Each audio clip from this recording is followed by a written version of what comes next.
It is unfortunate that I must first make these statements, but it is a pressing matter that needs to be addressed. Is Anonymous a hate and cyber terrorist or an activist for freedom and truth? No. Yes. Anonymous beginnings make it difficult to understand the entity. Anonymous is simply ideas without origin.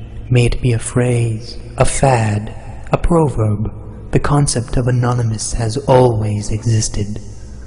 The Anonymous that we know now, the one currently aligned against the Church of Scientology, which crimes and dangers are well documented, so I will not cover them here.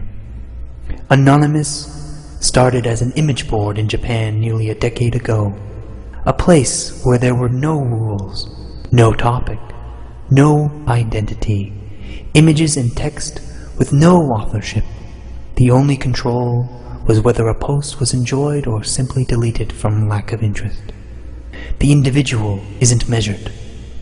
Slowly, through repetition and this unique natural selection, popular ideas duplicated and developed into memes. These memes would be incorporated into new ideas. Evolution of thought.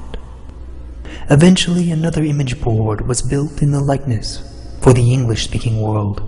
Quickly, it grew in scope and influence. A public club with secret members, an ecosystem of thought. The diversity of Anonymous is as vast as the human condition, thus as the way of the universe, the good with the bad, the left with the right. A place where the age of a post is measured in seconds, change is instant, and it is total. Anonymous is the sum of its members divided infinitely. When Anonymous was young, it was immature and childlike, while the majority was simply for entertainment and creativity. The darker and more sinister aspects slowly pooled in the shadows. Soon this poison spread, and Anonymous found itself with a choice. Either continue to let the natural chaos, or to go against the very purpose of Anonymous. Those who controlled the medium, the servers, made the fateful decision to purge these cruel and disgusting segments. A great war waged for what is nearly an eternity in the time of the internet. This underbelly broke off and formed their own image boards, where they could do as they wished outside the original. The majority of these splinters were of that same dark and perverse world. Over time, these niches died or consolidated. They are the ones who have done such harm. They are racist because it is offensive. They are sexually perverse because it is outlawed. They are cruel because they can. Yet we cannot disown these aspects of Anonymous as much as we can disown the human race.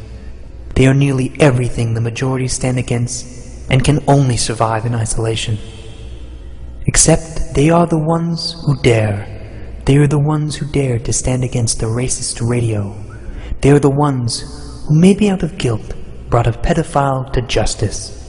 They are the ones who dare to think freely without regard for others. And they may have started the meme that has grown so large. For all their crimes, they may have just started this whole thing. But with Anonymous, there is no authorship. Their claim is no more valid than the individual's claim to existence. They are simply a spark, but not the fire. Now, the sum of Anonymous has changed even more. Every day, the immaturity and disgust is diluted by the intelligent and the educated, those who are motivated to take up the cause.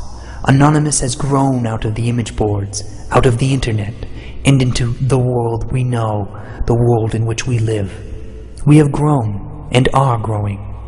Every mistake we learn, every failure we regenerate, every success we build on.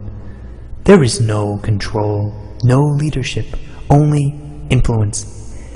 The influence of thought. And now it is time that I go, but I will be seeing you on the other side.